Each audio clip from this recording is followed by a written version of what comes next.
एक महिला भक्त वृंदावन से बिहारी जी लेकर अपने घर आई और तभी बाहर से गोलू घर के अंदर आया और माँ से पूछता है कि माँ, ये कौन है?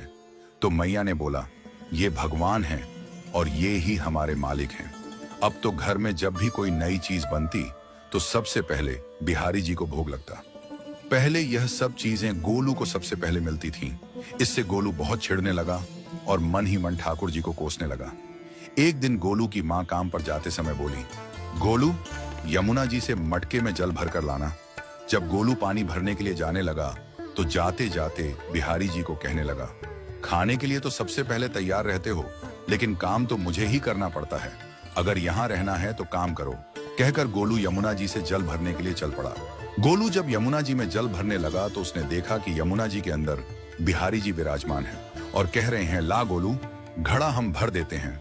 गोलू उनको देखकर हैरान हो गया और बोला, नहीं नहीं, मैं अपने आप भर लूंगा। लेकिन ठाकुर जी ने उसके हाथ से घड़ा ले लिया और भरकर घर ले आए।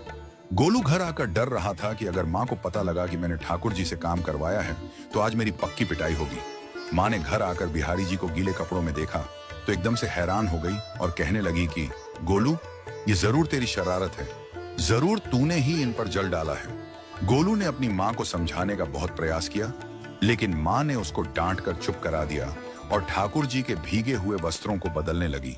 अगले दिन जब माँ ने गोलू को अनाज पिसवाने का काम दिया तो बिहारी जी फिर अनाज का कनस्तर ले आए और माँ को ठाकुर जी के वस्त्रों के ऊपर सूखा आटा पड़ा मिला। तो माँ ने फिर गोलू को डांटा कि तुझे पता नहीं कि ये हमारे भगवान हैं और तू भगवान के साथ शरारत करता है। आज तूने फिर इनके ऊपर आटा फेंका है। तो गोलू शपथ लेकर कहने लगा, नहीं माँ, मैंने कोई शरारत नहीं करी है। ये तो मेरे हाथ से गेहूं का कनस्तर लेकर खुद पिसवा कर आए हैं। गोलू की माँ आज बहुत गुस्सा हुई। अगले दिन फिर माँ बोली, बेटा गोलू, आज तुम्हारे बाबा बाहर गांव से वापस लौट आएंगे। बस आज का ही काम है, तुम जंगल से थोड़ी लकड़ियां ले आना। गोलू फिर डर गया, कहीं ठाकुर जी फिर मेरे पीछे ना आ जाएं।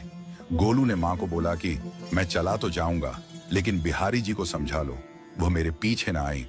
उसकी माँ हंसकर बोली, हाँ हाँ समझा दूंगी, तुम जाओ तो सही। गोलू जल्दी जल्दी लकड़ियां लेने जंगल में चला गया और माँ काम पर चली गई। लेकिन उस दिन माँ काम से जल्दी वापस आ गई और देखा बिहारी जी अपनी चौकी पर विराजमान नहीं है। वह तो एकदम से घबरा गई कि कहीं गोलू की शरारत तो नहीं। वह भागी भागी जंगल की तरफ गई।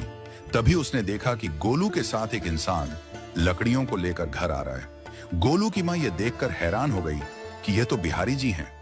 ये क्या हमारे भगवान हमारा काम कर रहे हैं? इसका अर्थ गोलू ठीक कह रहा था। वह जल्दी जल्दी